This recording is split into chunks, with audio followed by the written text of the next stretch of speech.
Halo, bismillahirrahmanirrahim. Assalamualaikum warahmatullahi wabarakatuh. Kita siang ini ngobrolin masalah virus corona. Ini ada data di sini. Kita coba untuk ngobrolin masalah virus corona, tapi bukan masalah penanganannya, bagaimana dia menyebar dan lain sebagainya. Kita di sini mau ngobrolin masalah data virus corona yang ada di Jawa Tengah, khususnya di Kabupaten Magelang ini. Jadi gini, kita sekarang pengennya ngobrolin masalah data statistik yang ada, kita bandingkan dengan apa? Dan bandingkan dengan kegiatan apa yang ada di lapangan. Seberapa panikkah kita? Apakah relevan kita sepanik ini? Kemudian work from home, stay at home dan lain sebagainya. Ada himbauan-himbauan itu. Kita kemudian di rumah aja dan lain sebagainya.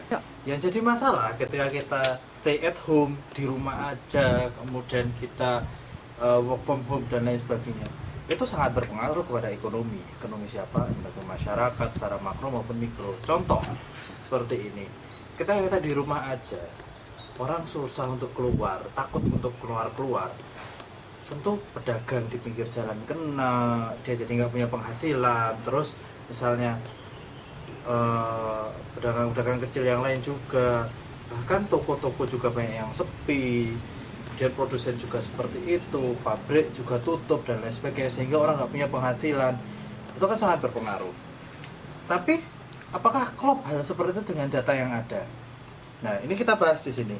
Oke, ketika kita lihat data di Kabupaten Magelang, kita cuplik dari infocorona.magelangkabupaten.magelangkap.go.id.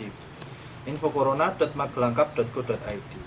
Per tanggal 20 kemarin, jadi tanggal 20 April 2020, itu jumlah total positif itu ada 10 orang totalnya, dengan 2 orang sembuh dan 1 orang sudah meninggal. Jadi sangat sedikit ketika kita bandingkan dengan jumlah penduduk di Kabupaten Magelang yang totalnya adalah sekitar 1,2 juta. Itu ketika kita berhitung itu hanya sekitar 0,0008%. Jadi 0,30 kemudian 8, itu berarti 8 per 1000, 10.000, 100.000, 1 juta. Jadi 8 per 1 juta. Jadi 8 per 1 juta penduduk yang kena corona ini, kena virus ini. Bahkan nggak ada 1 per 100.000-nya pun nggak ada. Seperti itu. Ketika ada 100.000 orang, anggaplah 1 banding 100.000 lah ini. Ketika ada 100.000 orang, 1 orang kena, apakah kita harus mengorbankan 99.999 orang yang lainnya untuk diam di rumah, stay at home? Padahal yang kena cuma 1. Kenapa nggak satunya aja ditangani, kita usut lebih lanjut dan selesai? Kita tidak mengorbankan 99.999 orang yang lain. Ketika kita ngomongin PDP di Kabupaten Magelang, tentu lebih besar dong daripada yang positif. Ya, jelas lebih besar PDP. Seperti di mana-mana kita ketahui di daerah lain, nasional maupun di provinsi pun seperti itu. PDP di Kabupaten Magelang itu untuk saat ini ternyata hanya 15 orang. Loh, kok cuma 15 orang? Iya, karena ada 78 orang yang lain sudah sembuh dan 11 orang meninggal dunia. Jadi PDP aktif itu hanya 15 orang. Ketika dijumlahkan dengan kasus positif, PDP pun hanya sekitar 20-an orang. Jadi 15 orang PDP dan 7 orang yang masih terdeteksi positif dan dirawat di rumah sakit. Jadi hanya ada 22 orang nih. Masa iya sih 22 orang ini mengorbankan 1,2 juta yang lain? Kan aneh. Gitu. Kalau kita berdasarkan data pemerintah yang resmi ini. Oke. Itu tadi kita ngomongin PDP, sekarang ODP. ODP-nya berapa sih di Kabupaten Magelang? Nah, ini ODP, orang dengan pemantauannya pun hanya 187 orang. Jadi satu Kabupaten Magelang itu hanya 187 orang. ODP. Jadi sedikit sekali ODP-nya. Harus sama begini 1,2 juta. Itu kan sedikit sekali gitu loh. Kenapa kita harus, kalau berdasarkan data ini, kenapa kita harus stay at home, work from home, di rumah aja, jaga jarak, padahal hanya ada sekitar 200-an orang yang diawasi? Kan aneh kalau kita berpikir di sini, ya nggak? Betul? Iya betul. Aneh kalau kayak gitu. 200 per 1,2 juta itu sangat kecil sekali gitu loh. Yang 0,002%.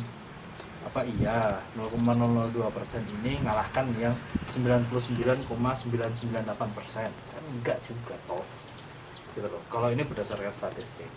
Oke, ketika kita bicara statistik yang dikeluarkan oleh pemerintah ini, tentu angkanya sangat kecil sekali di Kabupaten Magelang khususnya, hanya 0,002, itu pun sudah 0,002%, itu pun sudah PDP, ODP positif kita gabungkan jadi satu. Nah, sebenarnya apakah iya yang 0,002% ini sehingga dia mengganggu yang 99,998%? Aneh kan? Seperti itu. Ketika kita membandingkan hal tersebut, kita lihat 99,998% itu dikorbankan untuk yang 0,002%. Apakah sudah tepat penanganan pemerintah? Nah, jadi kita percaya nggak dengan data pemerintah ini? Harusnya kita percaya dong, ini data pemerintah, data resmi. Pemerintah juga punya alat sampai desa, sampai puskesmas, sampai kecamatan, desa. Itu kan pasti ada, sampai dusun, bahkan ada RT RW semuanya diawasi dan lain sebagainya, pasti adalah seperti itu. Tapi kok ini malah jadi ketika kita work from home, stay at home dan lain sebagainya, ekonomi jadi nggak jalan, perekonomian jadi bubrah dan lain sebagainya. Itu kan sangat beresiko, kasihan kan orang jadi di rumah dia nggak punya pekerjaan, orang di rumah nggak punya penghasilan, akhirnya apa sih, kejahatan meningkat dan lain sebagainya. Itu yang akan terjadi karena orang nggak punya duit, sehingga dia ya nyari kan, apa makan aja susah, nggak dikasih juga makan sama pemerintah, kan seperti itu. Jadi marilah kita berpikir bijak di sini. Apakah angka ini yang sangat kecil ini bisa menjadi patokan kita sehingga terlalu panik? Sehingga sebaiknya kita tidak terlalu panik. Yang kedua, kebijakan pemerintah itu sudah benar atau belum? Ada physical distancing, terus social distancing dan lain sebagainya, itu apakah relevan jika seperti ini? Cobalah kita lihat sebaliknya. Kenapa sih enggak yang 200-an orang itu yang diawasi benar-benar, sehingga yang lain juga bebas gitu loh. Yang lain bebas mau kemana-mana juga terserah, mau apa-apain bisa, kerja bisa tanpa khawatir dan lain sebagainya. Tapi kita benar-benar ngawasin yang 200 orang ini gitu loh, dari 1,2 juta. Masa iya sih pemerintah tidak bisa menggunakan perangkat-perangkat militer, kepolisian dan lain sebagainya untuk ngawasin 200 orang ini biar dia nggak kemana-mana? Jadi 200 orang ini yang betul-betul kita awasi sehingga dia nggak nularin ke yang lain. Coba pola pikir kita dibalik, bukan lagi yang sehat yang menjaga, tapi yang sakit yang betul-betul dijaga agar nggak nularin ke yang lainnya. Nah seperti itu, sehingga yang lain perekonomian jalan, sosial ekonominya baik, terus kejahatan juga tidak ada dan lain sebagainya, karena orang nggak kesulitan tetap seperti biasa aja, nggak kesulitan nyari duit dan lain sebagainya. Oke, kita bandingkan dengan kasus-kasus penyakit lain. Mungkin di Kabupaten Magelang ini lebih banyak orang yang kena DB, demam berdarah, kena tipes atau penyakit-penyakit infeksi lainnya. Tapi kenapa ini yang jadi pemikiran tersendiri? Ya kan? Padahal orang TB banyak, orang tipes banyak, orang dengan penyakit-penyakit infeksi lain juga banyak, orang dengan diare juga banyak. Tapi kenapa coronavirus ini aja yang jadi perhatian serius? Kan aneh.